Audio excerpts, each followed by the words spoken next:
I'll be discussing today a common problem amongst many thousands of people, allergies. I have with me Prof.Suranjith Seneviratne. He read for his PhD on this particular topic, and he has also been on our program in the past. Welcome to this program again, Suranjith. Thank you very much, Rohan. Nice to have you on board, and it's a very important topic for us to discuss, allergies, because we have in the world, not just in Sri Lanka or the United Kingdom, many people, especially young people, developing allergies at a very early age. And it's not so prevalent or common amongst the older generation, if I can use that politically incorrect word. But to talk about allergies, the source of it, how people suffering from allergies can deal with it, the medical aspects, and living with allergies, and the whole subject. Over to you, Suranjith. Could you just start from the background on allergies? Yes, thank you very much, Rohan. And it's wonderful to be back on this program. So if we go back to what the immune system does. So the immune system is to protect us from getting infections. And if you don't have a good immune system, your infection risk is increased. However, sometimes the immune system can misbehave, and it can react to things in the environment, not dangerous things like house dust mite or grass pollen or tree pollen or certain foods. And that is when you get an allergic response to environmental agents or things we consume, and that is called allergy. So how come it's more prevalent amongst the younger people these days? I mean, weren't these pollutants not there in the world in the last 200-300 years? Very good question. I think it is very appropriate. Why have allergies been increasing over the last sort of 2 decades, 3 decades? I mean, the UK, in the US, it has been increasing over a longer period, but in South Asia, Southeast Asia, you find that the increase has been in the last 2 decades. Living environments, living conditions have changed massively. People are living more in enclosed spaces with windows closed, ACs, fans, etc., just confining children, young adults, etc., to that environment. People are not taking sufficient amount of exercise, getting out, sitting on the sofa, etc., and spending long time in that sort of environment. And in addition, our foods have changed so much. The kitchen has been outsourced to so many different places, and we are eating so much of processed food with increased amounts of allergens included in increased sort of concentration of those allergens, etc. And those have contributed to causing this allergy epidemic in big parts of Asia, especially in South Asia, which we are seeing currently. So it's just a dramatic change in lifestyle from where we would live, how we would live, the environment, what we eat, where we get our food. All of that is a contributory, is a factor. Absolutely. Are the factors rather. So, I mean, the more modern world where we lived in confined spaces, we sit, we eat, we outsource, we basically takeaways, takeouts, and so on. I mean, that's going to be or has become the norm, Suranjith. So increasingly, the world will have to be ready for the allergies, an allergy-proven world. So from the medical profession standpoint, you come across patients with allergies contacting you on consultations, etc. How do you normally deal with them? The approach? So I think the most important from a medical perspective, a medical personnel, is to listen to the patient. Because allergies, the patient will come and describe what they feel. Do they get up in the morning sneezing a lot with a congested sinuses and they are sort of headaches, etc.? Are they taking some food and within 2 hours are they developing a rash, difficulty in breathing, etc.? So listening to the patient, and I mean that is a golden standard in any part of medicine, listening to the person or the parent if it's a child, and taking it from there, because you will have a lot of information in the sort of story given by the patient or the parent, and exploring that aspect and trying to work out what is it that the child or adult is reacting to. We do tests based on what we get from the history. We examine the patient, examine the lungs, etc. And with that, listening to the patient, doing the examination, plus appropriate testing, we could be able to get some idea as to what is causing the issue in this patient. And the medicines or the treatment, could they be both medicinal or drugs, and also changes to their living or lifestyle? Absolutely, absolutely. So how does that, how do you normally approach that with the patient? I mean, the problem with current living is people want this magic pill. Yes. They just want, okay, you go meet we the all doctor. do. Exactly. I mean, it is human. Yeah, Yes, just one tablet, doctor, and Absolutely. I want to go back to normal. Yeah. And the thing is that, so they come with an allergy, you take the pill, the pills, they feel better, but the basic problem, either the food or the drug or the sort of environment is not looked at. And as a result, what happens is the condition is going to come back again. It is going to come back again, and that is the problem that we are having, that you do not only focus on the medication, but lifestyle changes, appropriate lifestyle changes, I must say. You cannot, I mean, tell some person, say, if I give you an example, a person who is a lawyer who goes to dusty courtrooms, you can't tell the person, don't pursue your job. I mean, it has to be appropriate, absolutely appropriate advice that you give the person, and especially focusing when it comes to aeroallergens. That is, allergens, when I say aeroallergen, what you inhale, house dust mite, cat, dog, mold, cockroach allergens, etc. In that aspect, the important thing is try to reduce exposure to that allergen as much as possible, and that is environment, especially mold, cockroach, and house dust mite. And with the ever increasing number of people suffering because of lifestyle issues, in addition to the medical consultants, the GPs and so on, as the first and second port of call, the GP and the consultant, does the medical system in the UK and possibly in Sri Lanka and in other countries as well have a outreach system like healthcare promoters or people outside of the GP's practices and the hospitals who could give that sort of advice on making lifestyle changes? For example, public health inspectors in most countries look at the public health aspects. Is there a system like that? That's what I had in mind.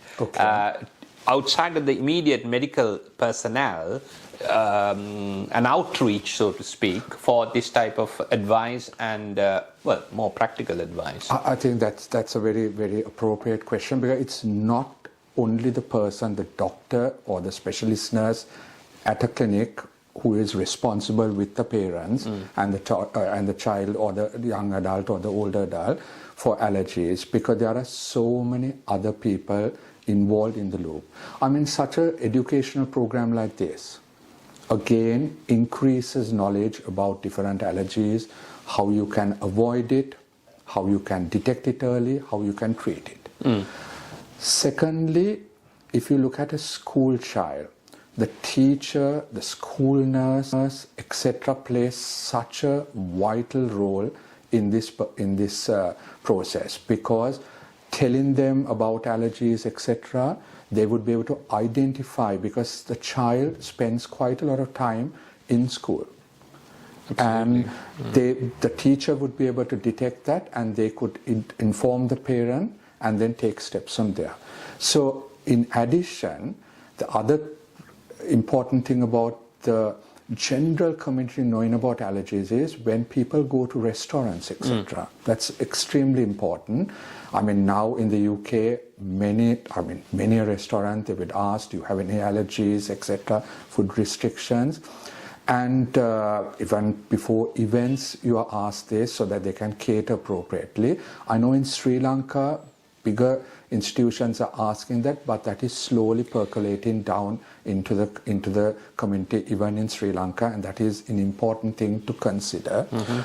Just adding that, we should not get paranoid about allergies. That's a very important thing, because then you wouldn't do anything, you won't eat anything, you won't go to any place. I mean, that is, you must have a balance here. But if you try to get paranoid, you wouldn't allow your child to eat anything, etc. That's extremely dangerous because it can increase allergies.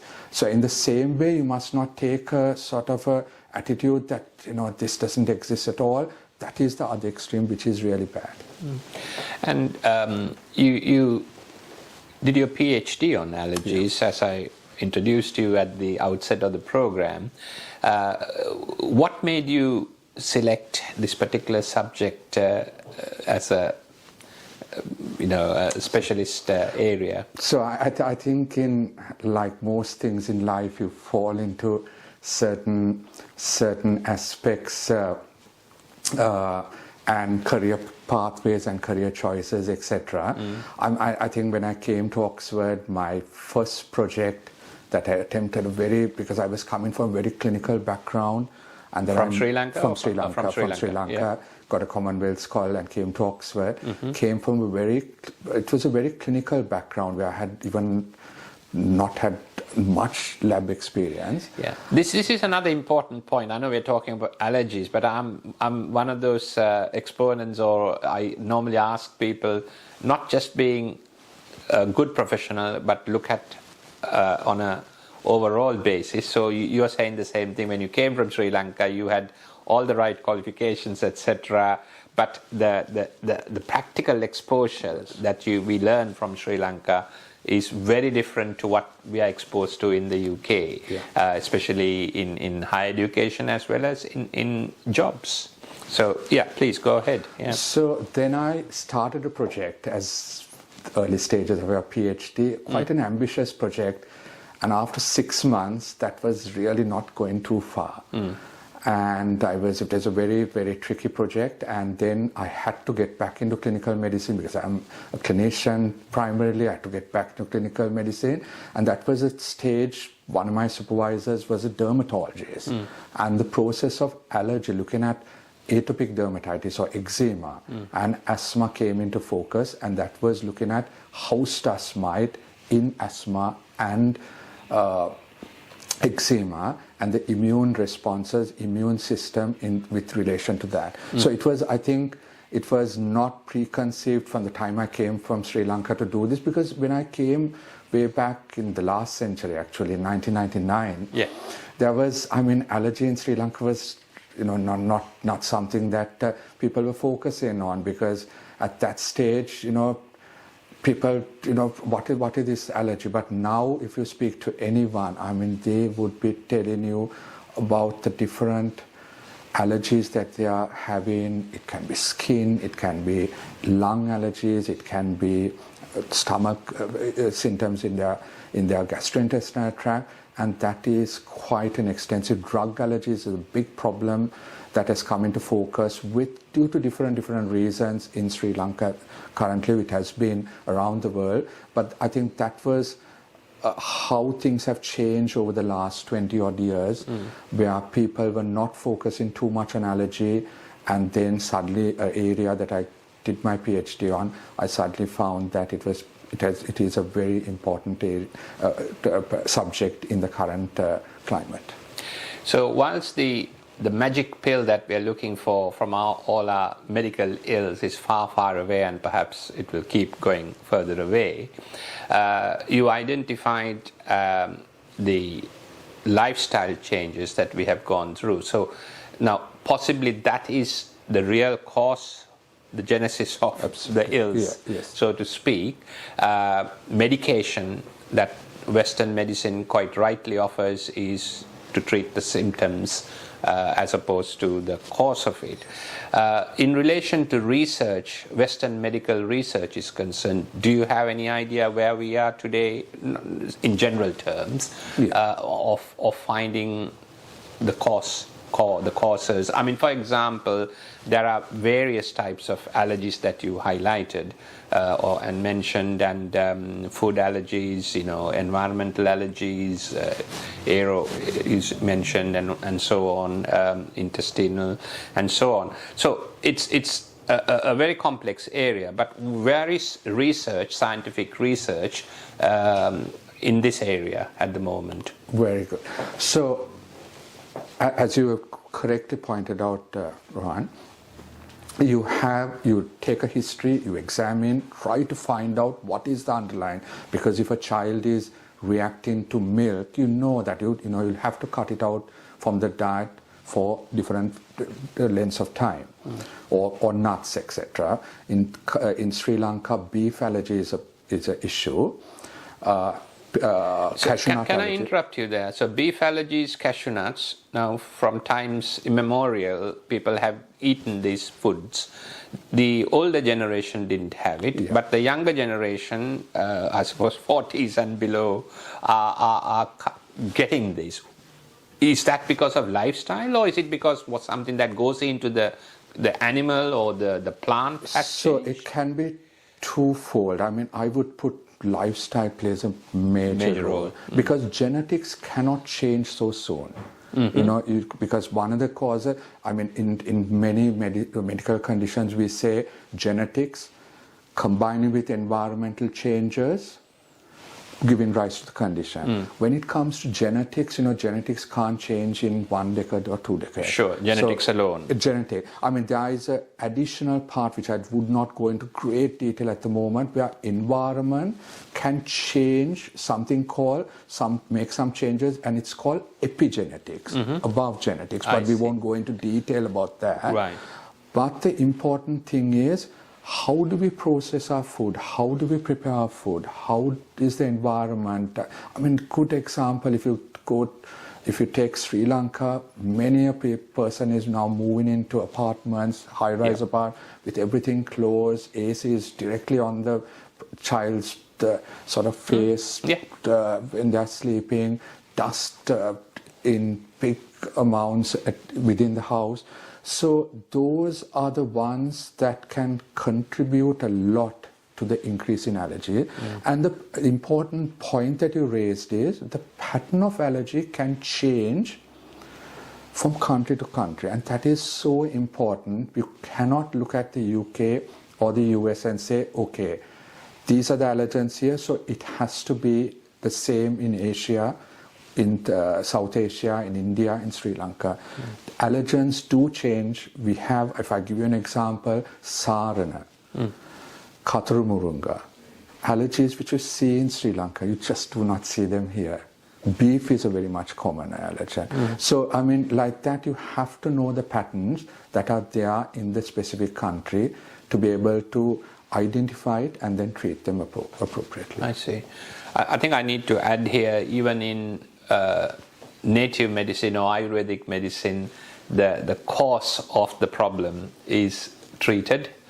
In Western medicine, the immediate remedies for the symptoms to be treated, but it's a full cycle here, where both Western and Eastern medicinal aspects research are looking at the causes, and we are still very many years away from finding the real causes, other than identifying in general what they are.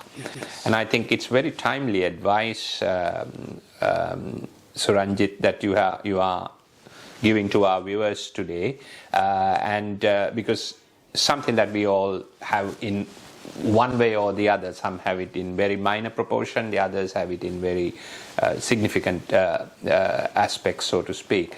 Do you want to add anything else on the aspects? Because I know you did your PhD on this, yes, but we have about 20 minutes today on this program to add on yes, allergies and so on. I think a very important thing to remember is, which I didn't touch on until now, it's you identify, you try to make some changes, environment changes, food changes, etc.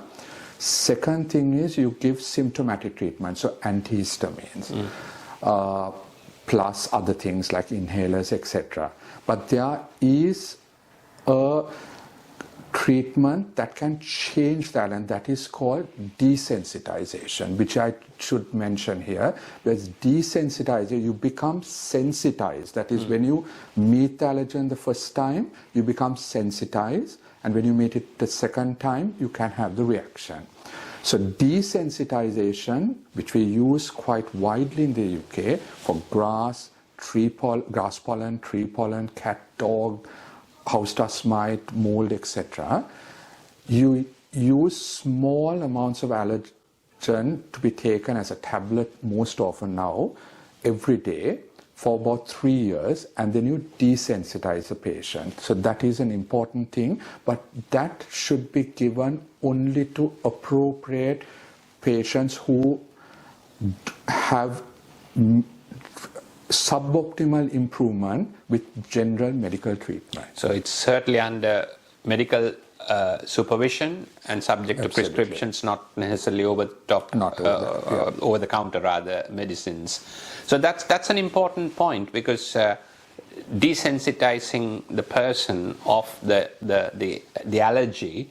So and that's happening in the UK with medical professionals? Quite. I mean, in selected groups, you have to go through a medical GP and see an allergist or immunologist, and then the appropriate person, especially when it comes to B venom desensitization and was venom desensitization, the appropriate persons are offered that treatment. And this is now been introduced to Sri Lanka as well, or is it that technology, or sorry, not the technology, the medicinal aspects? Yeah. I mean, now this has been in existence for more than 100 years in the UK. Right. It was first formulator found at St. Mary's Hospital in London, and because allergies were not such a problem in Sri Lanka for many years, and it was the last 2 decades, I think desensitization slowly coming into Sri Lanka. The two things we have to remember.